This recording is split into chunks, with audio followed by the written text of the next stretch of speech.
Hello दोस्तों, नमस्कार। Digital दौलत यूट्यूब चैनल में आपका दिल से बहुत बहुत स्वागत है। दोस्तों, अगर चैनल को पहली बार विजिट करा है तो चैनल को सब्सक्राइब कर लीजिएगा और साथ ही साथ बेल आइकन को हिट कर लीजिएगा ताकि आपको हर इंपॉर्टेंट नोटिफिकेशन, हर important video crypto currency, blockchain, वेब3 और साथ के साथ ही स्टॉक मार्केट पे मिलती रहे और आप कुछ भी मिस ना कर दें। दोस्तों, चलिए शुरू करते हैं आज का इंटरेस्टिंग टॉपिक। दोस्तों, जैसे कि आप देख सकते हो, आज हम बात करेंगे 3 कंपनी के Q1 नंबर के बारे में। ठीक है, जल्दी जल्दी से कवर कर लेते हैं भैया, काफ़ी पॉइंट है डिस्कस करने के लिए।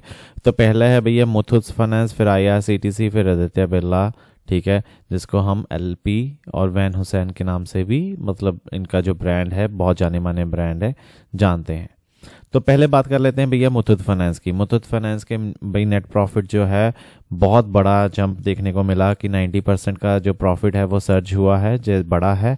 ठीक है, स्टैंड अलोन। और नेट प्रॉफिट जो है इनका क्वार्टर ऑन क्वार्टर अभी कितना हो गया है, 2046 करोड़ रुपए का। ठीक है, तो बहुत बड़ी जंप देखने को मिली है और इसका कारण भी जानने की कोशिश करते हैं। और कंसोलिडेटेड नेट प्रॉफिट जो है भैया, उसमें क्या हुआ है, इसमें हुआ है 73% का जंप। ठीक है, बहुत अच्छा जंप है, बहुत बहुत बहुत बढ़िया है भाई नेट प्रॉफिट इनका। और जो लोन AUM है, एसेट अंडर मैनेजमेंट है, वो भी अच्छा है भाई, वो इंक्रीज हो गया 40% ईयर ऑन ईयर बेसिस पे। अभी कितना हो गया भाई, 1,13,194 करोड़ रुपए।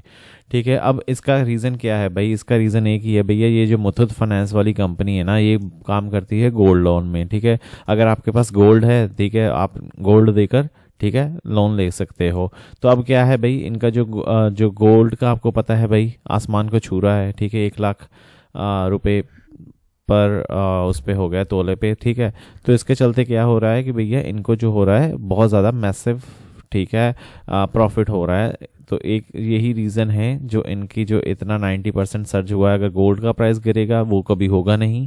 ठीक है, तो इनका भी शेयर गिरेगा। बट हाँ, अगर इनके अगर ये ऐसा ही बिजनेस करते रहें, ठीक है, तो ये मतलब क्या है, अच्छी कंपनी है। फ्यूचर में जैसे है ना, इनका जो है ग्राफ ऊपर ही जाते को देखने को मिलेगा। ठीक है, अनटिल अनलेस कुछ गड़बड़ ना हो जाए तो। ठीक है, तो अब इसके चलते क्या है भैया, गोल्ड प्राइस बढ़ रहे हैं तो इनका जो अब क्या है, जो कोलेटरल वैल्यू है शेयर की, वो भी बढ़ रही है। ठीक है, और इसमें क्या है, अब जैसे लोन की भी डिमांड बहुत ज़्यादा बढ़ रही है। क्यों? क्योंकि भैया अब क्या है, क्योंकि ऑलमोस्ट इंडियन घरों में, ठीक है, कोई मैंने बहुत रेयर देखे हैं, चलो ठीक है, कुछ हैं, बट हाँ मैक्सिमम के पास गोल्ड बहुत इजीली अवेलेबल होता है। ठीक है, घर हो ना हो, ठीक है, गोल्ड तो सबके पास होता ही है। तो क्या करते हैं लोग, अगर कुछ लोन चाहिए होती है तो क्या करते हैं, गहना गिरवी रखकर, ठीक है, लोन ले लेते हैं और अपना जो है काम चलाते हैं। तो मतलब एक इजी कमोडिटी है जो सबके पास अवेलेबल है। ठीक है, और सब क्या करते हैं, उसको यूटिलाइज करते हैं लोन लेने के लिए। तो इसलिए क्या हो रहा है कि जो गोल्ड की लोन की डिमांड है, जैसा कि आप यहाँ पर देख सकते हो, इनको बहुत ज़्यादा मिली, स्ट्रॉन्ग लोन डिमांड। ठीक है, क्यों? क्योंकि भैया यही रीज़न है। ठीक है, अब बात कर लेते हैं भैया IRCTC का कैसा रहा। ठीक है, IRCTC आपको पता है भैया, मल्टीपल बिजनेसेस हैं इनके, रेल नीर है, ठीक है, और टूरिज्म है, और जो टिकट बुकिंग है। ठीक है, तो अब इनका जो IRCTC का जो नेट प्रॉफिट है भाई, वो 331 करोड़ रहा Q1 में। ठीक है, ईयर ऑन ईयर बेसिस पे कितना, 7.5% की जंप देखने को मिल रही है। ठीक है, बट ये क्या हो गया कि भैया एनालिस्ट जितने एक्सपेक्ट कर रहे थे, ठीक है, उस हिसाब से नहीं आया। क्योंकि थोड़ा सा मैं देख रहा हूँ यार, IRCTC में मैं से एक अगर आपको चाहिए तो डिटेल इन डेप्थ वीडियो बना दूंगा। ठीक है, जिसमें क्यों, रीज़न क्या हो रहा है भैया कि एनालिस्ट की जो एक्सपेक्टेशंस है वो मीट क्यों नहीं कर पा रहे हैं। ठीक है, आप कमेंट में कमेंट करके बता सकते हो कमेंट सेक्शन में कि आपको वो वीडियो चाहिए कि नहीं चाहिए। बट हाँ, IRCTC का जो अभी जैसे अंदाज़ा लगाया था वैसे हुआ नहीं। ठीक है, अब देखना होगा कि कल कैसा रहेगा इनका रिएक्शन। ठीक है, बट हाँ, नो डाउट मुथूट फाइनेंस का तो बहुत अच्छा ही रहेगा कल का वाला रिएक्शन। और जो कंपनी का रेवेन्यू है भैया ऑपरेशन से, ठीक है, वो हो गया 4% ईयर ऑन ईयर बेसिस पे। तो अभी कितना हो गया, 160 करोड़। ठीक है, और ये भी नीचे है भैया एनालिस्ट के एक्सपेक्टेशन से। तो आई थिंक IRCTC कल अच्छा नहीं करेगा। बाकी भाई कुछ नहीं पता मार्केट कैसे रिएक्ट करती है। ठीक है, अब इनका काफ़ी अच्छा बिजनेस है, काफ़ी डाइवर्सिफाइड है। ठीक है, जैसे कि केटरिंग है, रेल टूरिज्म है, ठीक है, पैकेजिंग है, ड्रिंक्स है, रेल नीर है। ठीक है, तो काफ़ी इनका जो फैला हुआ बिजनेस है, तो उसमें क्या हो रहा है कि काफ़ी इन्होंने, मोनोपोली वाली कंपनी है भाई। ठीक है, और मोनोपोली वाली कंपनी में कुछ इतना कंपटीशन होता नहीं। और इनका जो है अभी अब ऑपरेशनल स्टेबिलिटी है, कैसे स्टेबल बिजनेस हो गया है कि टॉप और बॉटम लाइन को दोनों को इनको अच्छा कर ही रही है, ठीक है कंपनी। तो इसके चलते क्या हो रहा है कि भैया अब क्या है, ऑपरेशन की स्टेबिलिटी भी इनको दिख रही है अभी, जैसे हाल फिलहाल में कोई अच्छी ग्रोथ नहीं दिख रही, ठीक है।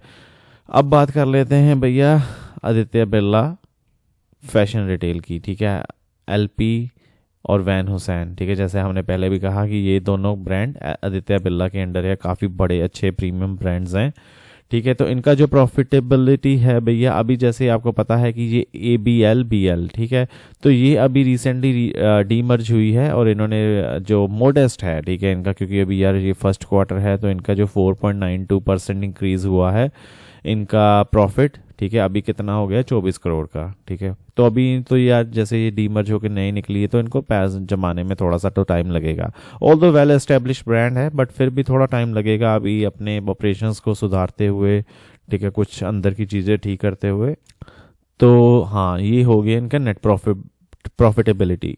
और रेवेन्यू में कितना हुआ भाई, 3.14% का ग्रोथ हुआ है, ठीक है। 1840 करोड़ का रेवेन्यू ग्रोथ हुआ है कंपनी का। और डीमर्जर में जैसे आपको पता है कि भैया इनका जो फर्स्ट क्वार्टर था, ठीक है, क्वार्टरली रिजल्ट फर्स्ट था ABL का, ठीक है। आफ्टर डीमर्जर कहाँ किससे डीमर्ज हुआ है यार, इनका मधुरा फैशन से एंड लाइफस्टाइल से, ठीक है। और इसके बाद क्या हुआ कि इन्होंने इनिशियल जैसे स्टैंड अलोन परफॉर्मेंस दी है, तो इसका क्या है मतलब कि थोड़ा सा टाइम लगेगा आपको, इनको थोड़ा सा टाइम देना पड़ेगा पैर जमाने के लिए, अपना रिजल्ट सुधारने के लिए। हाउ एवर जैसे कि आप देख सकते हो इनके पास काफ़ी अच्छे अच्छे ब्रांड्स हैं, जैसे लुइस फिलिप, ठीक है, वैन हुसैन, एलन सोली, ठीक है, ये भी इनका ही ब्रांड है, पीटर इंग्लैंड, ठीक है। तो इनमें क्या है भाई, ग्रोथ के दिख रहा है, ठीक है, स्ट्रॉन्गर ग्रोथ दिख रही है, ठीक है। और इसके चलते क्या हो रहा है भाई कि इनकी परफॉर्मेंस भी जो आने वाले टाइम में, जैसा कि यहाँ पर आप देख सकते हो कि कंपनी का जो मैनेजमेंट कह रहा है कि उनका जो है वो पॉजिटिव आउटलुक है, ऑप्टिमिज्म है, ठीक है, मतलब पॉजिटिव है, ठीक है। और उनको फ्यूचर अच्छा दिख रहा है, क्योंकि वो उनका ये दावा है कि भैया डिमांड का जो जो इम्प्रूविंग डिमांड है, ठीक है, एनवायरनमेंट वो बढ़ेगा, अच्छा होगा। और इनोवेशन, क्योंकि कंपनी अभी इनोवेशन और ग्रोथ की तरफ फोकस कर रही है वेस्टर्न फैशन और लाइफस्टाइल की मार्केट में, तो इसका फ्यूचर भी अच्छा ही दिख रहा है, ऐसा कंपनी की मैनेजमेंट का कहना है। तो यही था दोस्तों आज की वीडियो। आशा करता हूँ वीडियो अच्छी लगी होगी, अच्छी लगी है तो स्माइल कर देना भैया, और लाइक और सब्सक्राइब भी कर देना।